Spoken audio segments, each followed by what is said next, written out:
بسم اللہ الرحمن الرحیم۔ السلام علیکم ساتھیوں،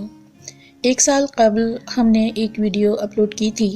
جس میں یہ بتانے کی کوشش کی تھی کہ رجب کے مہینے میں خواجہ غریب نواز رحمۃ اللہ علیہ کے حوالے سے جو دیگ گھمانے کی روایت قائم ہے، یہ دیگ کبھی بھی کہیں بھی کسی بھی مہینے میں اور کسی وقت بھی اور کوئی بھی گھما سکتا ہے۔ ہماری اس بات سے کچھ لوگوں نے سمجھا کہ ہم بزرگان دین کی توہین کر رہے ہیں، کچھ نے ہمیں دیوبندی کے فرقے کی فہرست میں لا کھڑا کیا، کچھ نے دعائیں اور کچھ نے بددعائیں بھی دیں۔ آٹے میں نمک کے برابر ایسے بھی تھے جنہوں نے ہمیں چیلنج کیا کہ ہم چاولوں کی دیگ گھما کر دکھائیں، خالی مٹکی نہیں، اور کچھ نے ہم سے کانسیپٹ کو واضح کرنے کی فرمائش کی۔ تو دوستوں، سب سے پہلے ہم ان تمام کا شکریہ ادا کریں گے جنہوں نے ہمارے چینل کو سبسکرائب کیا اور لائک کیا، اور ساتھ ہی ان لوگوں کا بھی شکریہ ادا کریں گے جنہوں نے ہم سے بدگمانی اور ناپسندیدگی کا اظہار کیا۔ اظہار خیال تو سب کا حق ہے۔ اب آتے ہیں اصل مدعے کی جانب۔ ہم نہیں جانتے دوستو خواجہ غریب نواز کے حوالے سے دیگ گھمانے کی روایت کس نے ایجاد کی۔ جہاں تک ہم نے پڑھا ہے اور تحقیق کی ہے، خواجہ غریب نواز رحمۃ اللہ علیہ نے اپنی زندگی میں کبھی دیگ نہیں گھمائی۔ ہاں، ان کے مزار مبارک پر بڑی دیو ہیکل دیگ ضرور موجود ہے جس میں لوگ لنگر پکا کر عرس پر تقسیم کرتے ہیں، اور یہ لنگر بھی اللہ کے نام کا ہوتا ہے، نہ کہ خواجہ غریب نواز کے نام کا۔ بے شک اس لنگر کا ثواب حضرت خواجہ غریب نواز کو پہنچایا جاتا ہے۔ ہم اللہ سے، اللہ کے رسول سے، رسول کو چاہنے والے صحابہ کرام، ازواج مطہرات، بیویوں اور آل رسول اور جتنے بھی بزرگان دین، اولیاء الظام گزرے، ان سب سے تہ دل سے محبت اور عقیدت رکھتے ہیں۔ ہمارا طریقہ کار تو ان ہستیوں سے اخذ فیض کا صرف اتنا ہے کہ جب کبھی کوئی حاجت پیش آئی، نوافل پڑھ لیے اور ان کی روح کو بخشنے کے بعد اللہ سے ان بزرگ کا واسطہ وسیلہ پیش کر کے دعا کر لیتے ہیں، اور ہمیں ایسا کرنا اچھا بھی لگتا ہے، اور اللہ اپنے پیاروں کے صدقے ہماری بھی سن لیتا ہے۔ اب کوئی زیادہ برگزیدہ ہے تو وہ بے شک بغیر وسیلے کے براہ راست اللہ سے طلب کر لے، تو اللہ اس پر بھی قادر ہے۔ وہ تو مورتیوں کے سامنے ہاتھ باندھے ہندوؤں کی بھی سنتا ہے، وہی آپ کی اور ہماری بھی سنتا ہے، اور خوب سمجھ لیں کہ صرف اور صرف اللہ ہی کی ذات ہے جو دے سکتی ہے۔ ہم یہ تو نہیں جانتے دوستوں کہ دیگ گھمانے کی روایت کہاں سے چلی، کس نے چلائی، مگر ہم بچپن سے دیکھتے چلے آ رہے تھے کہ رجب کے مہینے میں میلاد کی محفل، پھر میٹھی ٹکیوں کی تیاری، اور پھر رات گئے ایک کوری مٹکی یا بڑا سا مٹکا لے کر اس میں دودھ کا شربت، جو خالص دودھ کا ہوتا تھا، اس کو پھولوں سے سجا کر قرآن اس کے اوپر رکھ کر منت کے طور پر اسے پکڑا جاتا تھا، اور ہم گھس گھس کے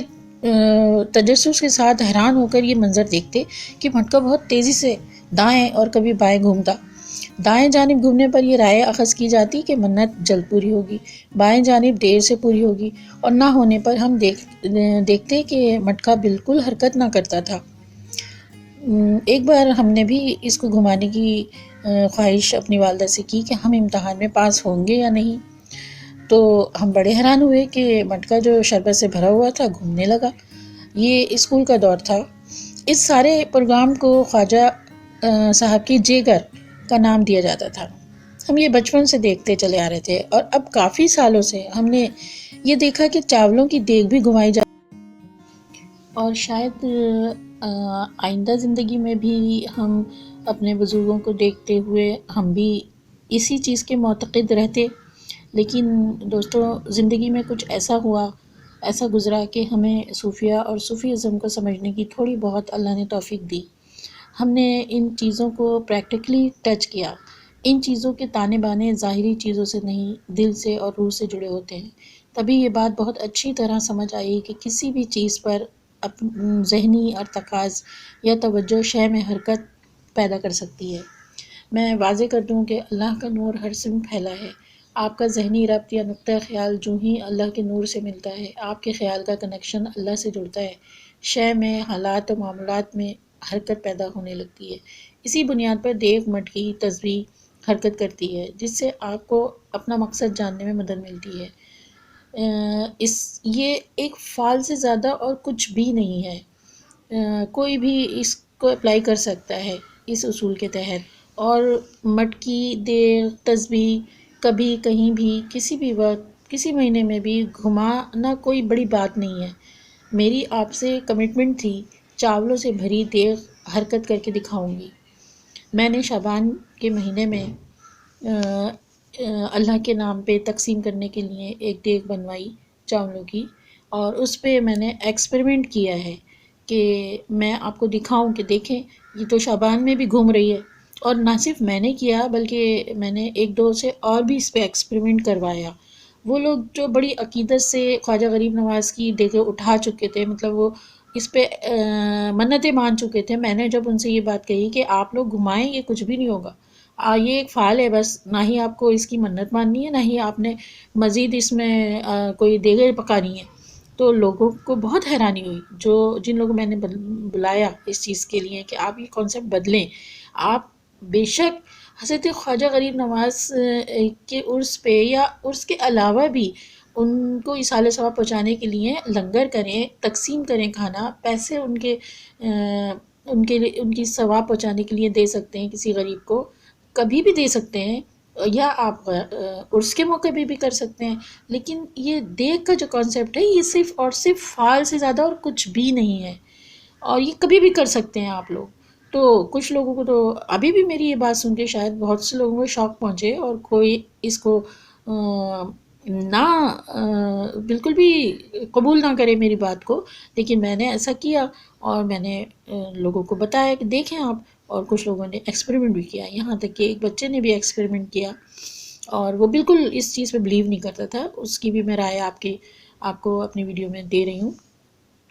اس کے خیالات بھی شامل کروں گی میں اپنی ویڈیو میں،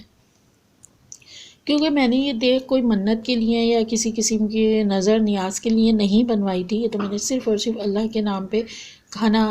لوگوں میں تقسیم، غربا میں تقسیم کرنے کے لیے بنوایا تھا۔ تو جب میں نے اس پہ ایکسپریمنٹ کے طور پہ ایک دو سے کروایا اور خود بھی کیا، تو ظاہر ہے ایک خیال اپنے ذہن میں لانا ضروری تھا۔ تو میری کوئی منت نہیں تھی، میری کوئی وہ ایسی وہ نیت بھی نہیں ہے کہ میں کوئی نظر کر رہی ہوں، تو اس خیال کو لانا ضروری ہوتا ہے جب ہم دیگ یا کوئی بھی میڈیم بناتے ہیں تسبیح وغیرہ کو۔ تو میں نے صرف یہ خیال، میرے ذہن میں کچھ نہیں آ رہا تھا، تو میں نے صرف یہی خیال کیا کہ کیا میرا وائرل پروڈکشن چینل چلے گا، صرف اتنا خیال میں نے اپنے ذہن میں لائی، اور میں نے زبان سے بھی ادا کیا تاکہ آپ لوگ دیکھ سکو، اور دیکھا آپ نے کہ جو آپ کے سامنے ہے۔ تو دوستوں، وقت کے ساتھ ہم پر یہ واضح ہوا کہ اس طرح کی چیزیں جو بھی ہیں وہ مستقبل کا پتہ چلانے کے لیے ایک فعال کی صورت سے زیادہ کچھ نہیں۔ بزرگان دین سے اس کے تانے بانے نہیں جوڑنا چاہیے، بزرگان دین سے اخذ فیض کا طریقہ نوافل اور روزے منت کے طور پہ رکھیں اور صرف اللہ سے مانگیں۔ لیکن روزے اور نوافل کے لیے تو محنت کرنی پڑتی ہے نا، ہر کوئی تو اتنی محنت نہیں کر سکتا، تو ہم لوگ پھر محنت کو چھوڑ کے دیگیں گھمانے لگ جاتے ہیں۔ تو بھئی مرضی ہے، آپ دیگیں گھما لیں، اللہ کے سوا دینے والی ذات کوئی نہیں۔ میں پھر یہ آپ کو بتا دوں، وسیلہ پیارے نبی کا ہو یا آل رسول اولیاء اکرام کا، وہ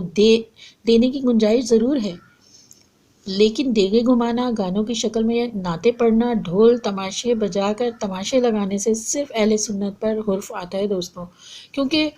دوستوں، آنکھ دیکھتی ہے کہ ایک شخص آتا ہے مزار کے قدم کی طرف، سر رکھتا ہے، چومتا ہے، آنکھیں لگاتا ہے، مگر یہ اس کا دل جانتا ہے کہ وہ تو اپنے مرشد کی مرقد کے قدموں کو چوم رہا ہے، آنکھیں لگا رہا ہے، لیکن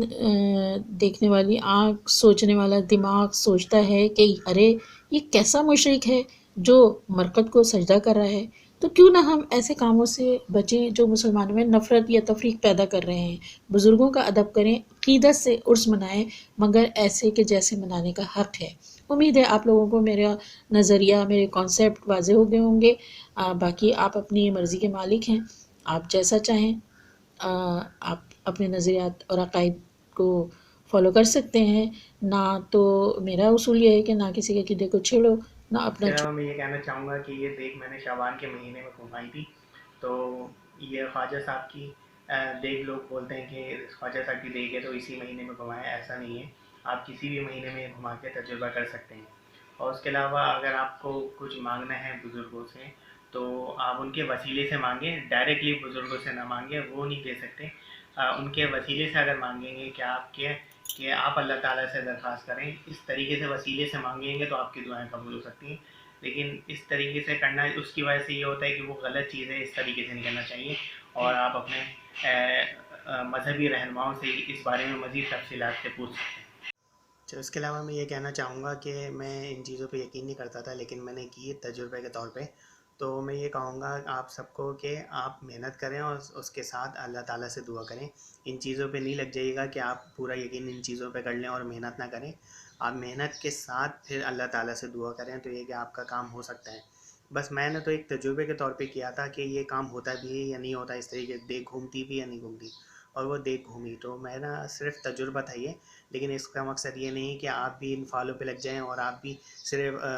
نمازیں چھوڑ دیں یا پھر محنت کرنا چھوڑ دیں۔ محنت کریں، اللہ تعالیٰ سے دعا کریں تو آپ کے کام ہو جائیں گے، فال وغیرہ نکالنا ضروری نہیں ہے۔ اگر آپ کو لگتا ہے کہ میرا نظریہ صحیح ہے تو میرے چینل کو سبسکرائب کیجیے۔ والسلام۔